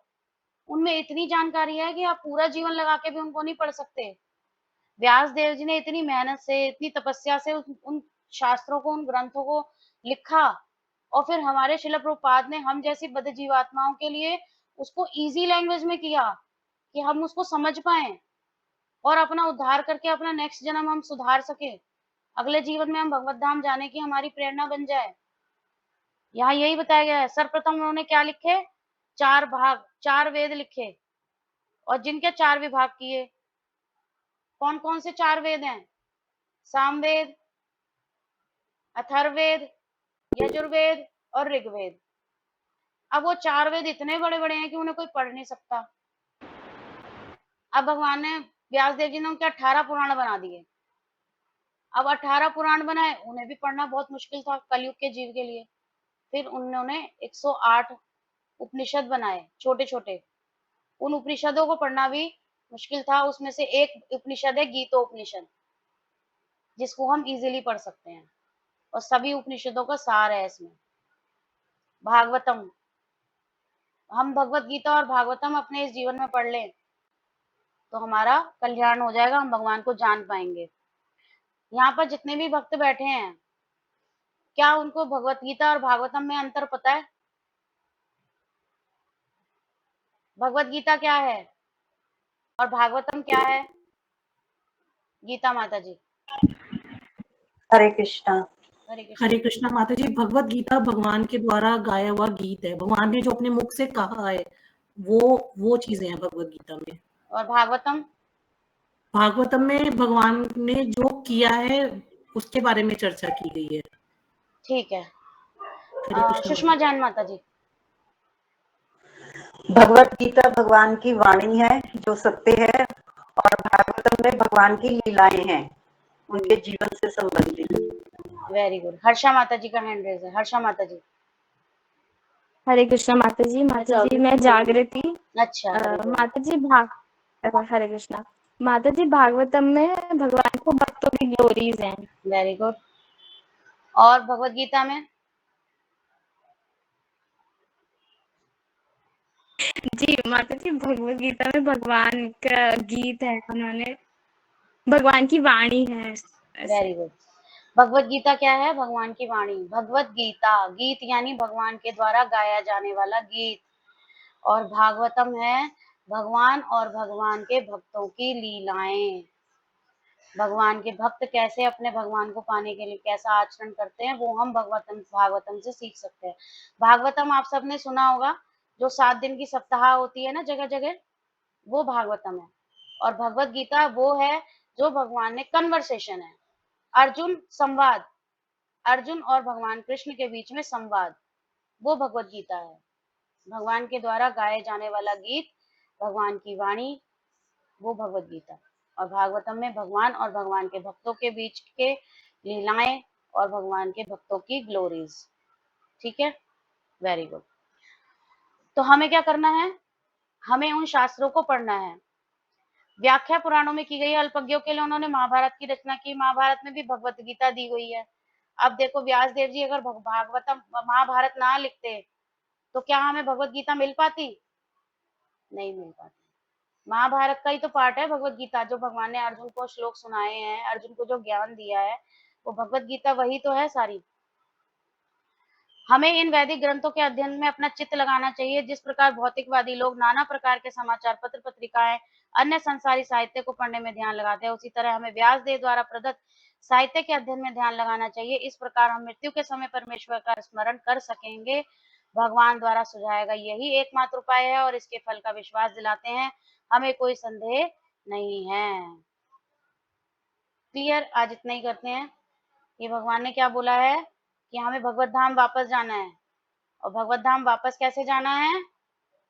पहले तो हमें भगवान में अपना मन लगाना होगा, भौतिक सुखों से, सतोगुण, रजोगुण, तमोगुण से ऊपर उठना होगा, तब हम भगवान में मन लगा पाएंगे। हमें यहाँ पर बॉस बनने की प्रवृत्ति को छोड़ना होगा। हम यहाँ पर दास हैं, भगवान के नित्य दास। ये हमारी असली पहचान है दास की। जब हम इसको अपने आप को जान लेंगे कि हम दास हैं, तो हमें अंदर बॉस बनने की प्रवृत्ति धीरे धीरे समाप्त हो जाएगी। ठीक है, तब हम भगवान के धाम जा सकते हैं। फिर भगवान ने क्या बताया कि इस भौतिक जगत के, ये भौतिक जगत को हम पूरा नहीं जान पाते। हमारी इंद्रियां इतनी अपूर्ण है कि हम इस भौतिक ब्रह्मांड के अंदर इतने सारे प्लैनेट्स हैं, उन्हें नहीं देख पाते। तो भगवान के उस कृष्ण गोलोक वृंदावन धाम को देखना तो बहुत दूर की बात है, पर हम उसको कैसे देख सकते हैं, कैसे हम वहां तक पहुंच सकते हैं? पर हमें वहां पहुंचना है। शास्त्रों के माध्यम से इतना ज्ञान हमें हो गया कि हमें वहां पहुंचना है। अब पहुंचना कैसे है? तो भगवान ने क्या बोला, अंत काले चरमा में। अंत काल में जो मेरा जिस जिस भाव में स्मरण करता है, मैं वो मेरे भाव को प्राप्त कर लेता है। भगवान का स्वरूप कैसा है? कैसा स्वरूप है भगवान का? सच्चिदानंद। हाँ, सच्चिदानंद स्वरूप। और हम भी जब भगवान के धाम जाने के लिए अग्रसर होंगे, भक्ति करेंगे, है ना, बॉस बनने की प्रवृत्ति छोड़ देंगे, दास बन जाएंगे, है ना, भौतिक सुखों के पीछे भागना छोड़ देंगे और वेदों को, शास्त्रों को पढ़ेंगे, तब भगवान के अंत समय में हमें भगवान का स्मरण होगा और हम भी सच्चिदानंद स्वरूप प्राप्त कर लेंगे।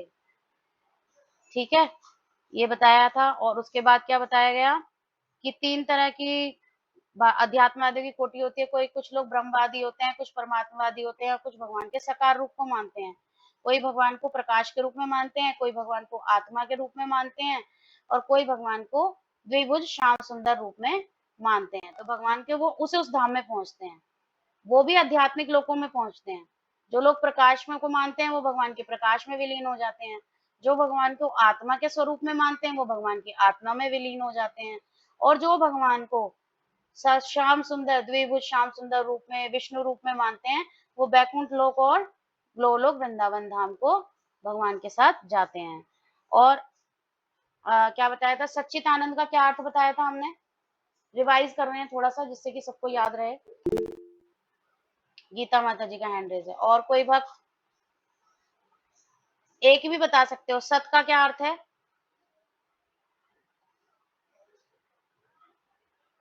चित्त का? माता जी क्या सत्य, एक माता जी क्या? एक करके हैंड रेज कीजिए प्लीज, वो ना माइक डिस्टर्ब हो जाता है फिर। रचना अरोड़ा माता जी। और किसका हैंड रेज है? पूजा बंसल माता जी, आप भी बताना चाह रहे थे क्या? हैंड रेज कर दीजिए। सत्य। हाँ ठीक है, सत्य है। सत्य का क्या अर्थ है? सत्य। नहीं, सत्य का अर्थ भी बता देंगे। रचना माता जी बताइए। सत्य शाश्वत माता जी। ठीक है, वेरी गुड माता जी। गीत तो है माता जी, चित्त का ज्ञान माता जी। ज्ञान, और आनंद का आनंद, बस। सत का अर्थ है शाश्वत, शाश्वत मतलब परमानेंट। भगवान परमानेंट रहते हैं, और जब हम भगवान की भक्ति करेंगे, भगवत धाम जाएंगे, तो हम भी परमानेंट सुखी हो जाएंगे। जैसे हमने बताया ना, वहां पे जन्म नहीं होगा, मृत्यु नहीं होगी, बीमारी नहीं होगी, बुढ़ापा नहीं होगा, तो हम भी टेम्पररी की जगह परमानेंट हो जाएंगे ना फिर, है ना। और भगवान के पास ज्ञान का भंडार है, और हमारे पास अज्ञानता का भंडार है, और भगवान आनंद का स्रोत है, और हम आनंद इन भौतिक सुखों में खोजते हैं। जब हम भगवान की भक्ति करके भगवान के स्वरूप, भगवान के धाम जाएंगे, अंत समय में भगवान का नाम लेंगे, तो हम भी सच्चित आनंद स्वरूप को प्राप्त कर लेंगे। हम भी शाश्वत हो जाएंगे, हम भी ज्ञानवान हो जाएंगे, और हम भी आनंदमय हो जाएंगे, क्योंकि हम भगवान के साथ होंगे। हम भगवान का संग करेंगे, भगवान की सेवा करेंगे, तो ये सब चीजें हमें ऑटोमेटिकली मिल जाएंगी। कहते हैं ना, जैसा किया संग और वैसा हुआ मन, है ना। जैसे ही हम संगति करते हैं, वैसे ही हम भी बन जाते हैं। हम किसी शराबी के पास जाके बैठेंगे तो हम भी शराबी बन जाएंगे, हम किसी जुआरी के पास जाके जब बैठेंगे तो हम भी जुआरी बन जाएंगे, है ना। और अगर हम किसी भक्त का संग करेंगे तो ऑटोमेटिकली हम भक्त बनेंगे, और हम भगवान का संग करेंगे तो हम भक्त बनेंगे। क्लियर? यहाँ तक सबको क्लियर है? और फिर उसके लिए हमें क्या करना होगा? हमें जो वेद व्यास जी ने शास्त्र लिखे हैं, भगवत गीता, भागवतम, उन्हें पढ़ना होगा, क्योंकि शास्त्र ही हमारी माता है, जो हमें पूरा ज्ञान देती है। जब हमें ज्ञान होगा तो हम सही रास्ते पे चलेंगे। जब हमें ज्ञान होगा कि इस कमरे में अंधेरा है, इस कमरे में उजाला कैसे होगा, जब हम स्विच ऑन करेंगे लाइट का। यहाँ हमें बड़ी गर्मी लग रही है, तो हम जब पंखे का, फैन का स्विच ऑन करेंगे, तब हमारी गर्मी शांत होगी। जब हमें ये ज्ञान होता है, तभी तो हम ये सब कर पाते हैं। सपोज हमें कोई बताने वाला हो ही ना, और हमारे घर में सब कुछ लगा हुआ है, हमें पता ही ना हो, तो हम तो गर्मी गर्मी करते रहेंगे, अंधेरे में बैठे रहेंगे। तो बिजली वाले को बुलाएंगे, तब वो आएगा, कहेगा अरे मैडम आपको ये नहीं पता, स्विच ही तो दबाना था। तब कहेंगे अरे हम कितने बुद्धू थे, हमें ज्ञान की कमी है। माता जी बेवकूफ भी बना सकता है। हाँ, बेवकूफ भी बन जाते हैं ना किसी के भी हाथों, इसलिए हमें बेवकूफ नहीं बनना। कृष्ण भक्त अति चतुर, भगवान स्मार्ट है, हमें भी स्मार्ट बनना है। ठीक है। आज की इस कक्षा से लेके किसी का कोई प्रश्न, किसी को कोई चीज समझ में ना आई हो तो पूछ सकते हैं, और किसी को कोई क्वेश्चन क्वेरी हो, इससे अलग हटके भी कुछ अगर आप पूछना चाहते हो, बताइए। रचना माता जी, आपका कुछ है क्या, कोई प्रश्न? नहीं नहीं माता जी, सॉरी, मैं हटा दूँ। अच्छा, पूजा बंसल माता जी, आपको समझ में आ रहा है सब? हेमलता माता जी, आपको समझ में आ रहा है? कोई दिक्कत परेशानी तो नहीं हो रही है आपको? ठीक नहीं है, माता जी। ठीक है, धन्यवाद। और किसी का कोई प्रश्न नहीं है आज की क्लास से लेके? क्लास लीव करें फिर, 6:30 बजने वाले हैं। हरे कृष्णा। हर्षा गुप्ता माता जी, जागृति, बताइए बेटा। थी ना, अच्छा, तब उसने पूछा। तो माता जी क्वेश्चन जैसे अभी आपने बताया कि हम लास्ट बीट पे जो करेंगे वो ही होगा, तो माता जी आपका माइक माता जी म्यूट कीजिए, वॉइस इको हो रही है।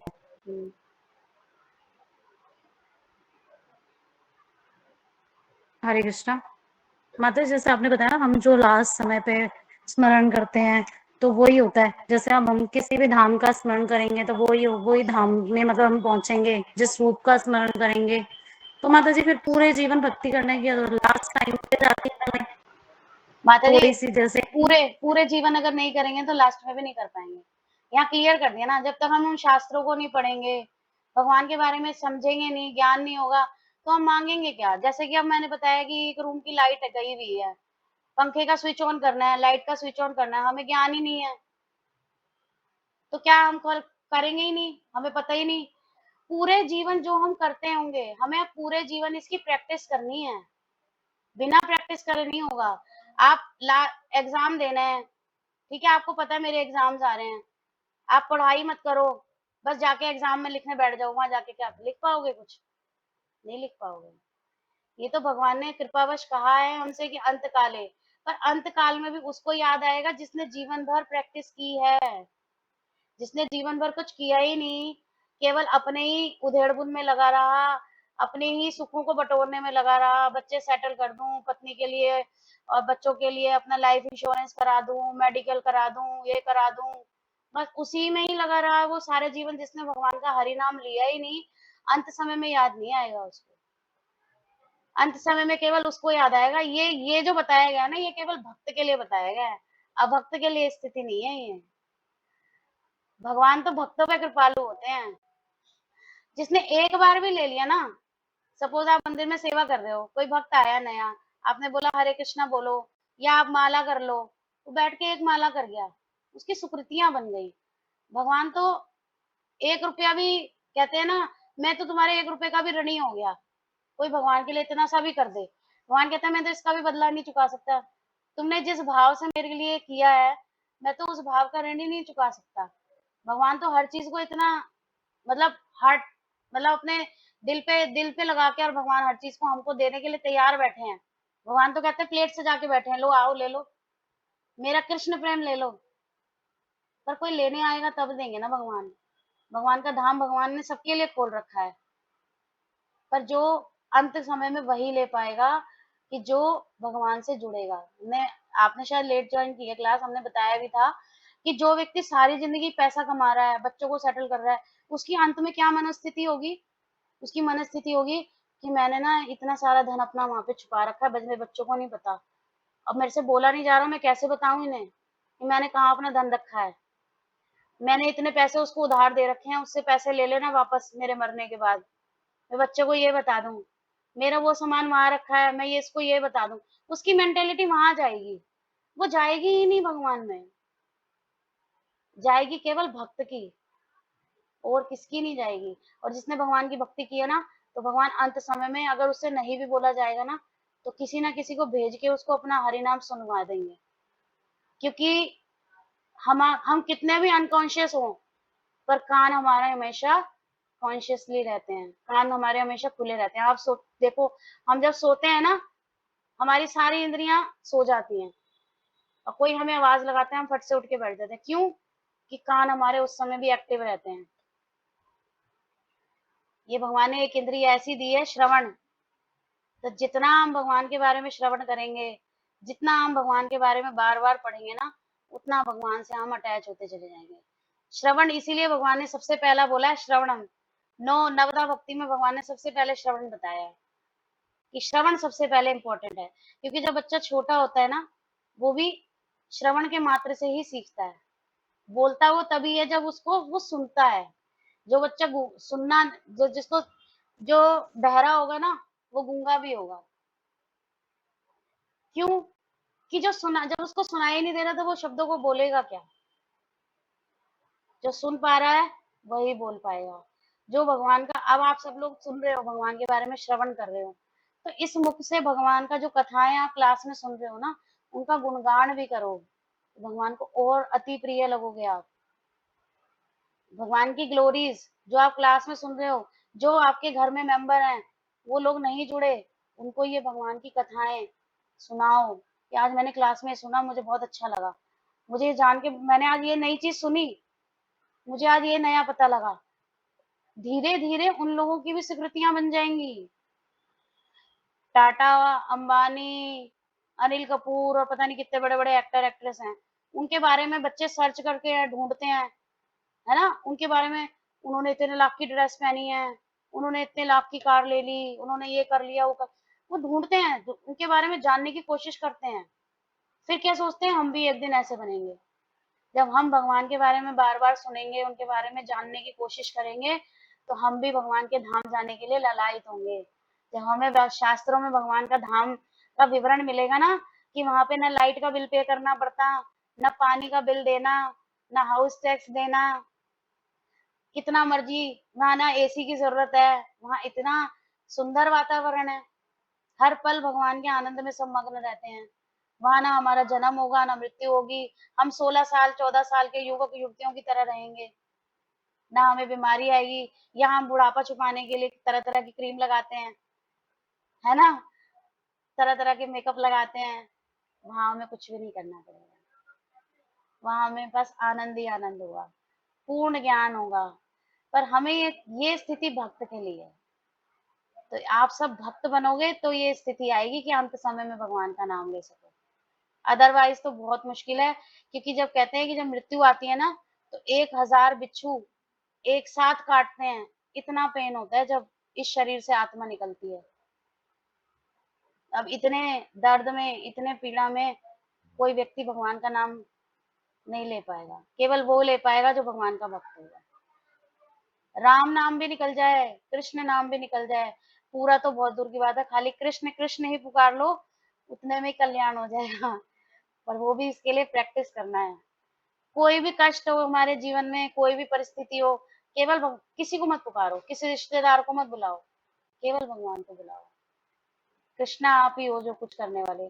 आज मैं ना एक बड़ी सुंदर, अगर आप लोगों के पास टाइम है तो एक स्टोरी शेयर करूं, अगर है तो 10 मिनट।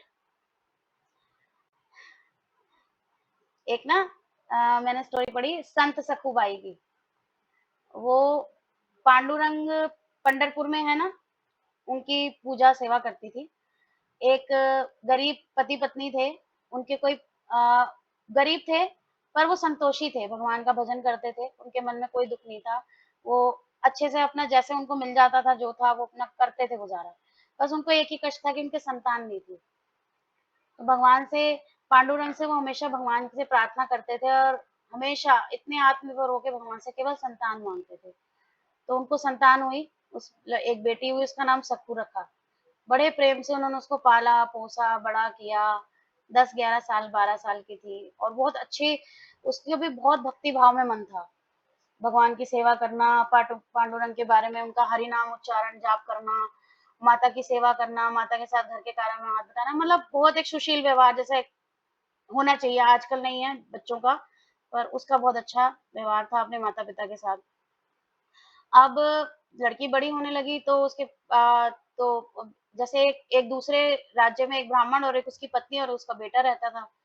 तो ब्राह्मण जो था वो बहुत कंजूस था, तो लोगों ने उसका नाम रखा हुआ था कृपण, कहते थे ये बहुत कंजूस है। और उसकी पत्नी भी थी ग्याली बाई, पता नहीं ग्याली देवी। तो वो भी ना बहुत क्रूर स्वभाव की थी, लोगों से लड़ना झगड़ना, उन्हें गालियां देना, अपमान करना, ये सब उसका स्वभाव था। और ऐसा ही उसका बेटा था, बेटा भी अपनी माँ के लक्षण पे था। अब बेटा बड़ा हुआ तो उसकी शादी के लिए उन्होंने लड़की ढूंढनी शुरू की। तो अब वो अपने गांव में लड़की ढूंढ रहे थे, लड़की ढूंढने की बहुत कोशिश की, कोई नहीं मिली। तो सबने, वहां के जो लोग उनके आसपास रहते थे उस गांव में, उन्होंने कहा हम अपनी लड़की को ना कुएं में धक्का दे देंगे, पर इनके घर नहीं भी आएंगे, इस ब्राह्मण के घर नहीं भी आएंगे, कुएं में धक्का दे देंगे अपनी लड़की को। कोई बात नहीं। अब वो ब्राह्मण दूसरे गांव में चला गया, वो उस गांव में चला गया जिसमें संत सकुबाई रहती थी। अब किसी ने उसने पूछा यहाँ कोई योग्य वर कन्या है, सुशील कन्या, तो सबने सकुबाई का घर बता दिया। अब वो सकुबाई के घर गया, उसके माता पिता से मिला, उसने सकुबाई को देखा और देखा ये तो बहुत अच्छी सुशील कन्या है। तो उसने मन बना लिया मैं अपने बेटे का विवाह इसी से कराऊंगा, ये मेरी बहू बनेगी। तो अपने बेटे से विवाह के लिए उसने प्रस्ताव रखा। तो फिर उसके पिता मान गए, माता पिता के भी, हम तो बहुत गरीब हैं, ये इतने अमीर हैं, पैसे वाले लोग हैं, यहाँ तो हम दो वक्त की रोटी हमारे पास नहीं है, पर हमारी बेटी तो वहाँ अच्छे से रहेगी, उसको कोई चिंता नहीं रहेगी। वहां कर दिया, शुभ मुहूर्त देख के विवाह कर दिया।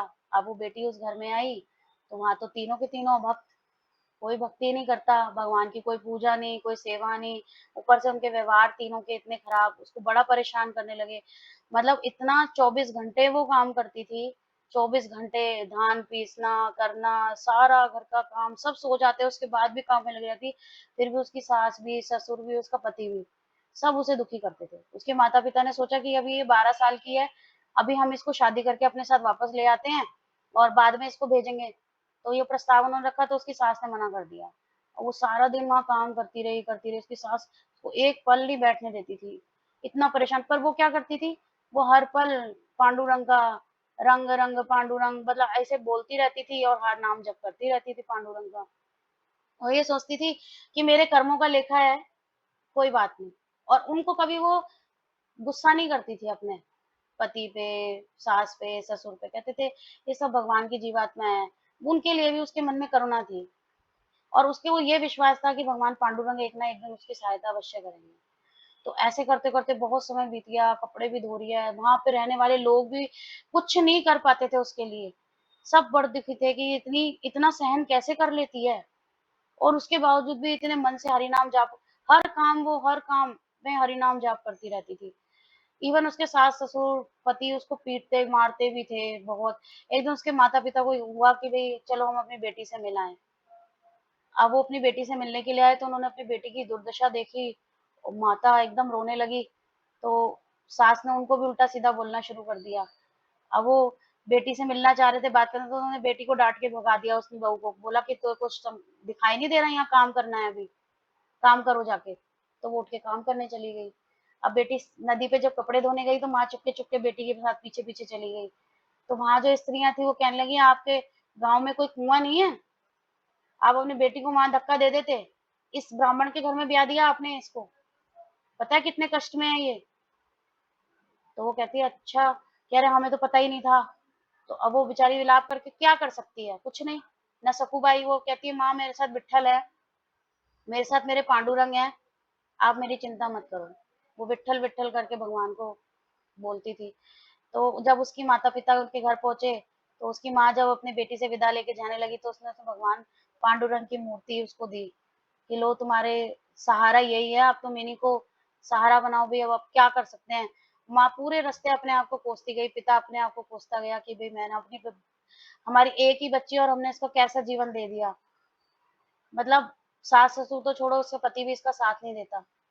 इतना दुखी, इतनी कष्ट में थी वो, बहुत कष्ट में कि मतलब उसको भोजन भी नहीं देते थे। वो भोजन खाने के लिए जैसे वो नदी पे कपड़े धोने गई, अब आके वो भोजन करेगी तो उसके साथ बचा कुचा खाना रख देती तो उसमें भी चींटियां लग जाती थी, उसे ही वो खा लेती थी चींटी निकाल के। इतनी बुरी दुर्दशा उसकी। इतनी दशा देखे कोई बात नहीं। एक बार जब वो नदी पे कपड़े धो रही थी तो उसने देखा कि बहुत सारे लोग है ना, पांडुरंग की यात्रा निकलने वाली है, लोग वहां जा रहे हैं। तो अपनी सखी से कहती है मुझे भी पांडुरंग के दर्शन करने हैं, मैं भी इनके साथ जाती हूँ। तो वो कहती है नहीं नहीं, तुम्हारी सास क्या कहेगी, तुम्हारी सास तुम्हें पता चल गया तो तुम्हें डांटेगी। तो उसने कहा कुछ भी हो। और उसके अंदर एकदम भक्ति का उन्माद उठ पड़ा, क्योंकि वो भगवान का नाम जब हर टाइम करती थी पांडुरंग का, तो वो उनकी यात्रा के साथ चली गई। अब उसकी सास बड़ी देर हो गई, नहीं आई। तो उसकी सास ने पता करवाया कि क्यों नहीं आ रही, कहाँ चली गई। तो किसी ने बताया कि वो तो वहां पे ही है पांडुरंग के दर्शन करने। अब उसकी सास और ससुर और उसका पति तीनों वहां गए। तो वहां जाके उन्होंने क्या देखा कि ये तो वहां भगवान के कीर्तन में नाच रही है, कूद रही है, ऐसी भाव विभोर हो रही है, रो रही है और ऐसे कर रही है। तो उसकी सास ने उसके बाल पकड़े और वहीं से घसीटते हुए उसे घर ले आई। घर लाके उसे खूब मारा पीटा और उसको क्या किया, एक पेड़ से पता नहीं एक खंबे से उसको बांध दिया कि अभी 7 दिन तक यहाँ यात्रा निकलेगी, कहीं ये दोबारा ना भाग जाए, इसलिए उसे उस खंबे से बांध दिया। अब वो रो रही है, वहीं खड़े खड़े वो भगवान का नाम जप करे जा रही है। वो कह रही है कि भगवान पांडुरंग मेरे साथ हैं, भगवान पांडुरंग मेरे साथ हैं। रोए जा रही है, रोए जा रही है।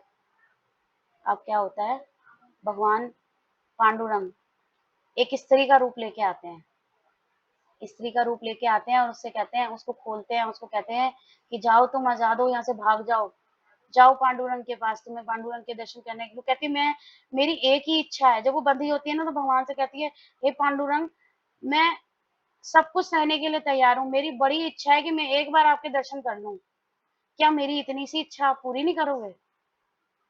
भगवान स्त्री रूप में आ जाते हैं और भगवान उसको खोलते हैं, कहते हैं जाओ तुम पांडुरंग के दर्शन कर लो। उसने कहा मैं यहाँ से चली जाऊंगी तो मेरे पति मेरी सास और मेरे ससुर मुझे फिर से वहां मारते पीटते ले आएंगे। तो भगवान ने बोला कि मैं तुम्हारी जगह यहाँ बंध जाती हूँ और तुम्हारी जगह तुम्हारे सारे कार्य मैं करूंगी, तुम जाओ, तुम पांडुरंग के दर्शन करो। और वो भगवान ने अपने आप को बांध लिया उस खंबे से सखूबाई का रूप धारण कर लिया। अब सखूबाई निकल गई वहाँ यात्रा करने, भगवान की यात्रा करने निकल गई और भगवान वहाँ बंधे हैं। उसका पति आया, उसने उनको मारा, पीटा, खूब गालियां दी, सास ने, सब कुछ वो सब भगवान सहन कर रहे हैं उस भक्त के लिए। और वो फिर उसके पति 15 दिन बाद उसके पति ने उसको खोला। उसकी सास ने कहा, जब इसे खोल दे, इसको ये खाना वाना बनाएगी, खाएगी, हमें भी खिलाएगी। तो अब वो ना सारे घर का काम करा, कपड़े धोए, सब कुछ, सारा सब कुछ करने के बाद खाना बनाया, प्रसाद बना के भगवान ने भोग, क्योंकि भगवान के हाथ का था। तो उस दिन वो तीनों खा के क्या कहने लगे, ये प्रसाद तो बड़ा आनंदित है, बड़ा टेस्टी है, बड़ा स्वादिष्ट है, इसमें तो अलग ही आनंद है। बस ये करते करते भगवान ने इतनी सुंदर सेवा की, इतनी सुंदर सेवा की। उधर सखूबाई वहां भगवान पांडुरंग के दर्शन करके आनंदित में आनंदित हो रही है। और वो क्या सोच रही है मन में कि मैं अब इस शरीर को यहीं त्याग दूं भगवान पांडुरंग के चरणों में, मैं अब वापस नहीं जाना चाहती वहां। और वो इतना सोचती है और उस एकदम से भगवान के दर्शन करते करते वो मूर्छित होकर गिरती है और वो वहीं प्राण त्याग देती है। तो वहां के लोग उसकी, जो वहीं पर रहने वाला एक व्यक्ति होता है जो उसके गांव में रहता है सास ससुर के, वो उसको देख लेता है और वो देख करके क्या कहता है कि ये तो वही स्त्री है सखूबाई। तो अब वो भगवान के चरणों में प्राण त्यागती है तो फेमस हो जाती है। वहां के लोग उसकी अंत्यक्रिया करते हैं, चंदन की लकड़ी पे लिटा के, और उसका अंतिम संस्कार किया जाता है। फिर लोग दूर दूर से लोग उसके दर्शन करने के लिए आते हैं। अब उधर रुक्मणी महारानी, जो रुक्मणी जी हैं, जो भगवान कृष्ण, विष्णु भगवान की पत्नी है, उनको चिंता हो गई कि सखूबाई तो मर गई, अब भगवान सखूबाई का रूप लेके उनके सास ससुर की सेवा कर रहे हैं, वो तो वहीं रह जाएंगे, मेरे पति मेरे पास कैसे वापस आएंगे। अब रुक्मणी जी ने क्या कहा, अपने सेवकों को भेजा, उनसे कहा कि जाओ इसकी अस्थियों को लेके आओ, इसको वापस जिंदा करना पड़ेगा, नहीं तो भगवान वापस नहीं आ पाएंगे, भगवान विष्णु वहीं रह जाएंगे सखूबाई बन के, हमेशा उसके सास ससुर की सेवा ही करते रहेंगे। अब मुझे अपने पति को वापस बुलाना है, कैसे करें। तो सखूबाई को नया जीवन दिया लक्ष्मी माता ने, और उसको बोला कि जाओ आप अपने सास ससुर के घर में। मैं जानती हूँ कि आप इस शरीर को त्यागना चाहती थी पंढरपुर में भगवान पांडुरंग के उसमें, तो आपने उस अपने शरीर को त्याग दिया, अब आपको नया शरीर मिला है, अब आप वापस जाओ, अब आपके जीवन में सुखी सुख होगा।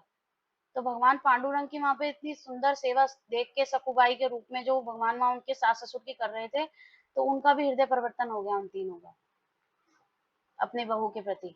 और जब सकुबाई वहां पहुंची और तो नदी पे, तो भगवान वहां पे जल भर रहे थे, तो उन्होंने कहा वहां पर कौन वहां भगवान, वहां स्त्री वो सेवा कर रही है, वो तो भूल चुकी थी। तो उन्होंने कहा वो मेरे पति हैं, अगर तुम वहां नहीं पहुंचोगी तो भगवान यहाँ नहीं आ पाएंगे। तब उसे सखुबाई को पता लगता है कि हाय राम, मैं जिस स्त्री को छोड़ के आई थी वो स्वयं भगवान है, वो मेरी जगह वहां सारी गालियां, मार पीट, उनका अत्याचार सह रहे हैं। फिर वो वहां जाती है और जब नदी के किनारे वहां मिलती है तो भगवान के चरणों में गिर के रोती है, भगवान पांडुरंग के विठ्ठल के, कि मैंने जीवन भर आपकी भक्ति की और मेरे मेरे कष्ट दूर करने के लिए, मुझे आपके दर्शन हो जाएं, उसके लिए आपने सारे कष्ट सहे। बहुत विलाप करती है। तो इतने ही देखते देखते भगवान वहां से अंतर ध्यान हो जाते हैं। जब वो अपने घर पहुंचती है तो उसके सास ससुर का अटपटा सा व्यवहार देख के उसको आश्चर्यचकित होती है। तो अब वो व्यक्ति जिसने उसकी बहू को वहां मरा हुआ देखा था, वो आके कहता है तुम्हारी बहू तो मर गई थी, ये भूत है उसका, वहां लोगों ने इसकी अंतिम क्रिया की है। उन्होंने कहा ऐसे कैसे हो सकता है, वो तो यहाँ से गई ही नहीं, वो तो यहीं हमारी सेवा कर रही थी, वो कैसे मर गई फिर वहां। अब उनको सारी कहानी समझ नहीं आई, यहाँ तो भगवान सखुबाई बन के सेवा कर रहे थे।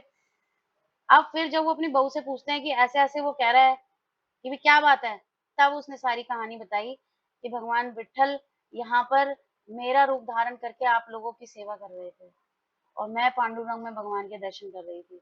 तब उन सबकी आंखें खुली और वो रोने लगे कि हाय, हमने भगवान से सेवा ली, हमने उनको गालियां दी, उनको मारा, उनको पीटा, हमने उनके हाथ का बना भोजन खाया, वो भगवान ही थे जिनने हमारे अंदर से इतनी बुराइयां थी हमारे अंदर, जिसे खत्म कर दिया। उन तीनों ने मिलके फिर भगवान की भक्ति शुरू कर दी, उसके साथ ही इसके साथ ही शुरू कर दी, सखुबाई के साथ साथ वो भी। और फिर सखुबाई का जीवन हमेशा हमेशा के लिए आनंदित हो गया। ऐसे हैं भगवान। भगवान कहते हैं ना, यम यम वापि स्मरण भाव, जिस जिस भाव में भगवान का भजन करता है ना भक्त, उतने उतने भाव में भगवान उसको रेसिप्रोकेट करते हैं। सखुबाई ने भगवान की केवल क्या किया, हरि नाम जापी तो करती थी वो हर क्षण भगवान का, हर पल। उसे केवल एक विश्वास था, क्या, कि भगवान मेरे साथ हैं, वो कभी मुझे नहीं भूलेंगे, हमेशा मेरी रक्षा करेंगे। उसने बाद में जब वो बंदी थी तभी भी भगवान से यही मांगा ना, कोई भौतिक सुख, भौतिक चीज नहीं मांगी कि मेरे पति, मेरे सास, मेरे ससुर मेरी तरफ से सुधर जाएं। उसने केवल क्या मांगा कि मैं आपके दर्शन करना चाहती हूँ, क्या एक मेरी इच्छा आप पूरी नहीं करोगे?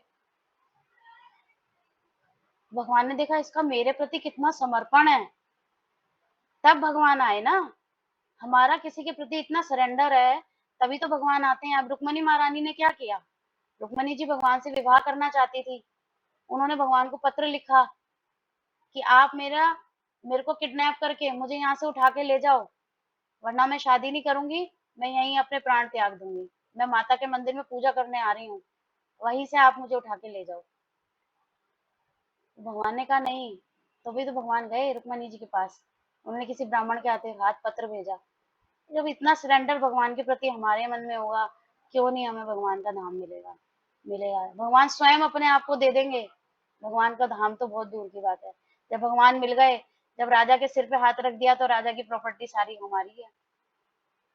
और बुढ़िया भी तो यही करती है, सारी चीजें छोड़ के राजा को छू लेती है। राजा कहता है सब चीजें यहीं रख दो, इसने मुझे छू लिया, मैं इसका, ये सारा सब कुछ इसका।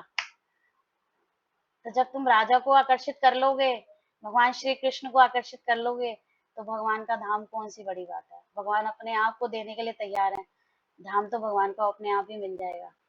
सखूबाई को मिल गया, ऐसे हमें भी करना चाहिए। ठीक है, हरे कृष्णा कृष्ण कृष्ण हरे हरे, हरे राम राम राम हरे हरे। बहुत लंबी क्लास हो गई आपकी, सॉरी, आपसे क्षमा चाहती हूँ। 1 घंटे की क्लास बोल के और पौना घंटा ले लिया आपका एक्स्ट्रा।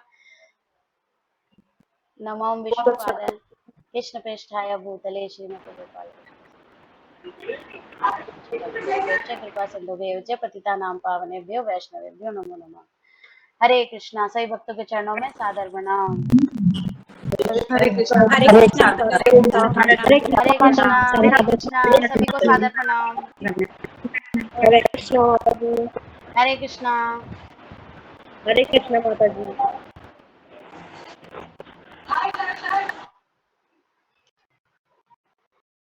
थैंक यू माता जी, बहुत अच्छी ज्योति में बहुत